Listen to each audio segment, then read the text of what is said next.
Across the frozen Baltic waters of Copenhagen harbor, a thick morning fog rolls over merchant frigates on a cold November dawn in 1780.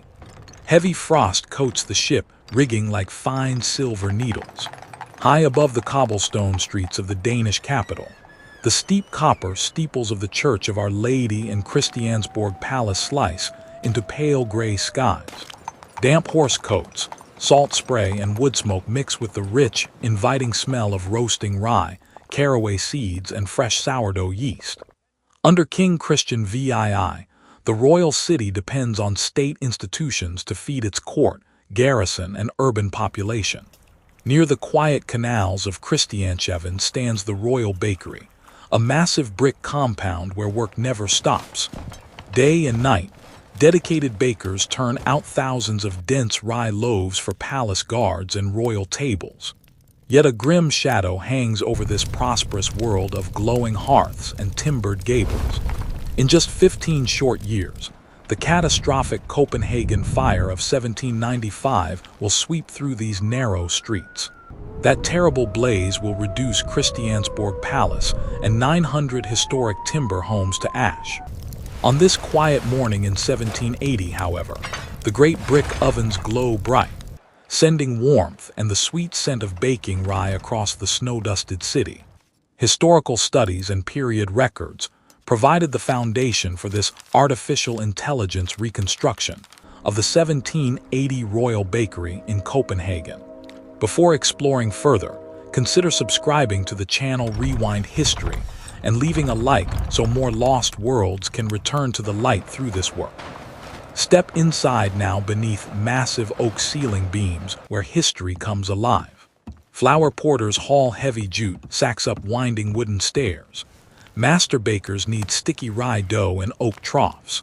Ovenmen slide long wooden peels deep into roaring brick hearths. Every room tells a story of hard physical work, ancient traditions, and human skill. By looking closely at these daily routines, we can understand how an entire 18th-century capital city was fed through organized labor and careful planning. Granite foundations anchor the Royal Bakery compound, known in Danish as Det Kongelige Hofbageri, protecting the heavy structure against damp canal soil. 3-foot-thick red brick walls and half-timbered upper gables filled with fired clay tiles give the building immense strength. Inside the main hall, 4 colossal wood-fired ovens, called stenovni, stand built deep into the thick masonry wall. Royal blacksmiths forged heavy double iron doors for each hearth to lock in heat. A clever network of internal flues spreads intense, uniform heat across the wide brick hearth floors. These giant ovens are engineered to retain heat for many hours, making them ideal for slow-baking heavy rye bread for a growing city. The massive brick structure acts like a giant heat battery, keeping the indoor temperature warm and comfortable even during freezing Scandinavian winters. High above the main baking floor lie the spacious flour lofts, known in Danish as mel-lofts. Bins built from solid oak hold thousands of bushels of milled rye, wheat, and barley. Heavy rope pulleys hang from ceiling beams, letting porters hoist grain sacks straight from supply wagons waiting in the courtyard below.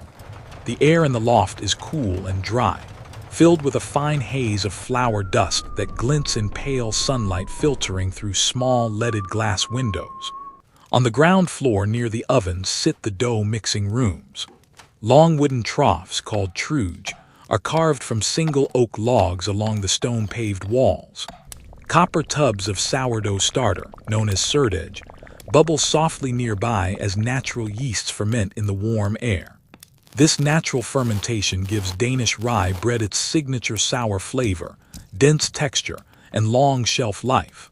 Thick aromas of sour rye, toasted malt, melted pork lard, ground cardamom, and caraway fill the bakery air. Smoke from burning birch and oak logs adds a sharp, resinous smell to the room. Sounds echo constantly off the brick walls and stone floors. Heavy oak paddles thump rhythmically into wet dough. Steel scrapers make a sharp, rasping sound against wooden troughs. Heavy flour sacks land on stone flagstones with a dull thud.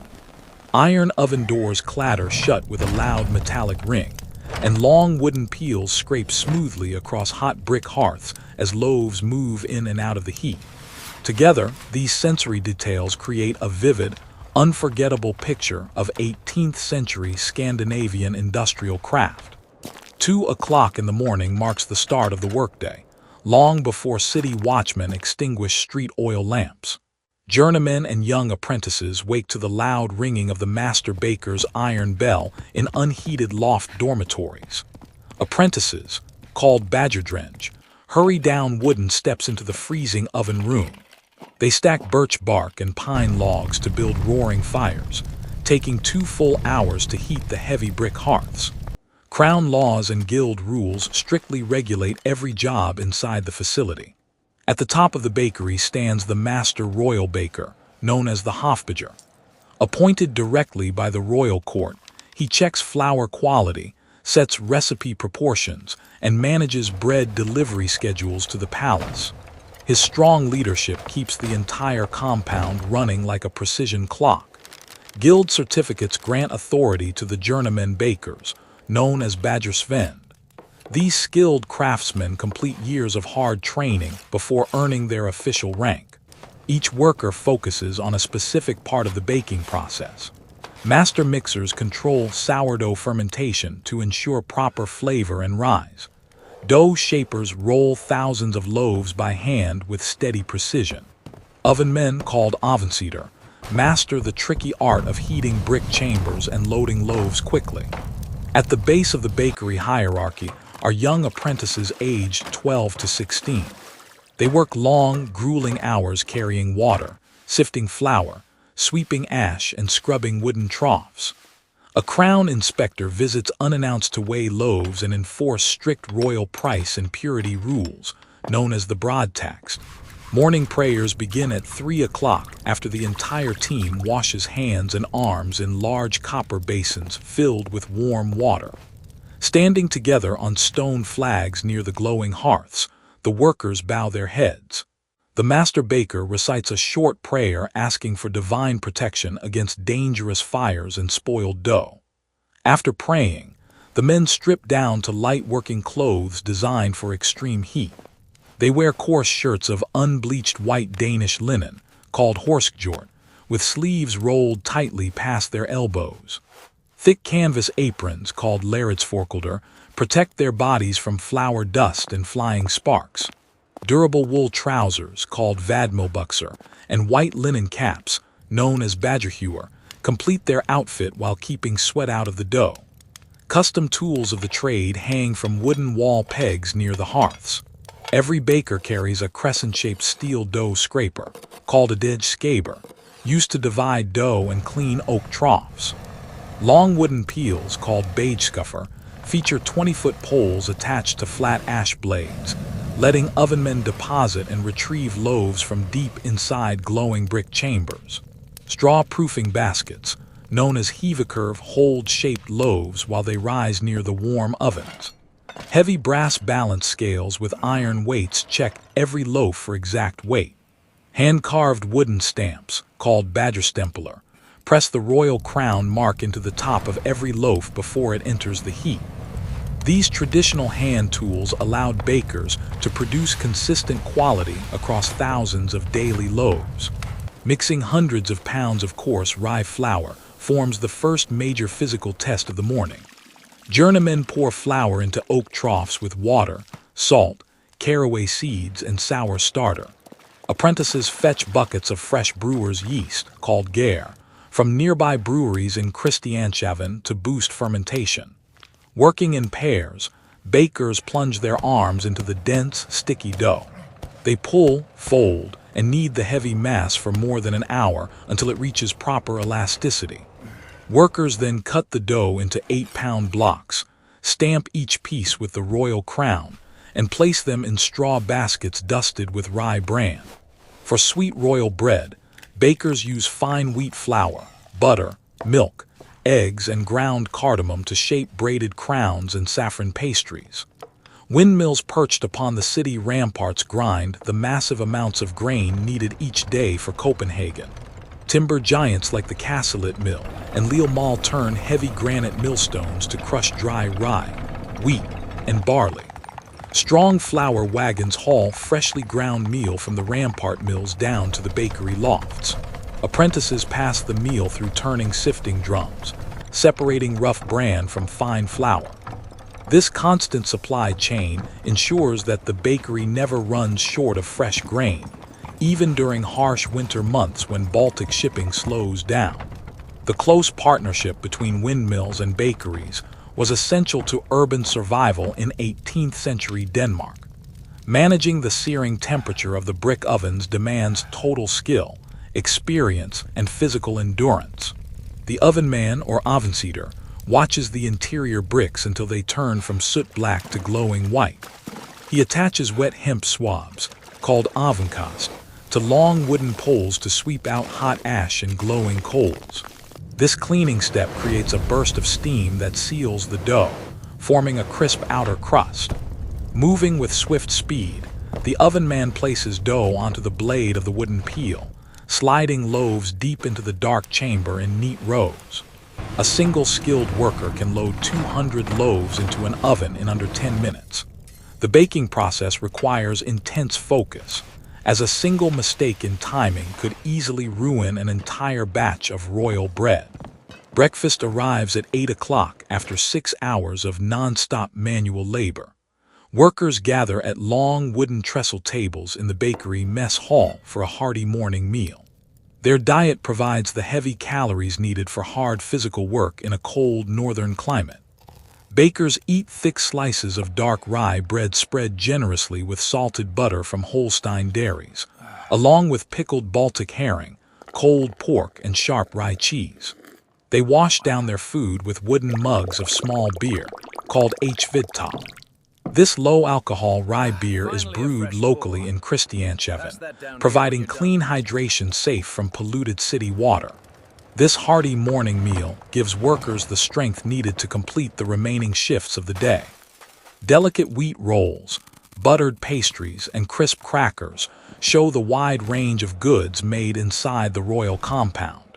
Heavy, dense rye loaves go to palace guards and naval garrisons because they stay fresh for weeks during long deployments. Royal dining halls at Christiansborg and Amalienborg receive soft white wheat rolls, called franskbrød, light cardamom pastries, crisp rye crackers known as kneekbrød, and spicy pepper cookies called pebernotter. Bakers also craft golden saffron kringler glazed with melted sugar and crushed almonds. Special loaves for King Christian VII and Queen Dowager Juliana Maria use white Pomeranian wheat scented with sweet orange flower water. Each baked item was carefully tailored to meet the refined culinary expectations of different social classes.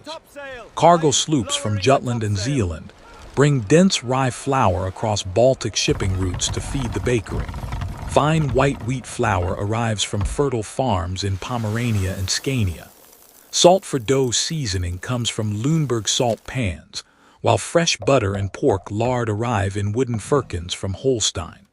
Luxury spices, such as cardamom, cinnamon, cloves, cane sugar, and almonds, arrive on merchant ships belonging to the Danish East India and West India companies.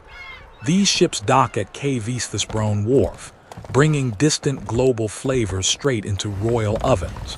This international trade network connected Copenhagen bakers to agricultural producers across northern Europe and distant overseas colonies. Horse-drawn supply wagons line up outside the loading doors as afternoon baking cycles wrap up. Gilded crown ciphers shine on the wooden sides of each royal wagon. Drivers and porters stack warm loaves into large wicker baskets lined with clean linen cloths. They load wagons bound for royal kitchens at Christiansborg Palace, naval barracks at home, and city hospitals.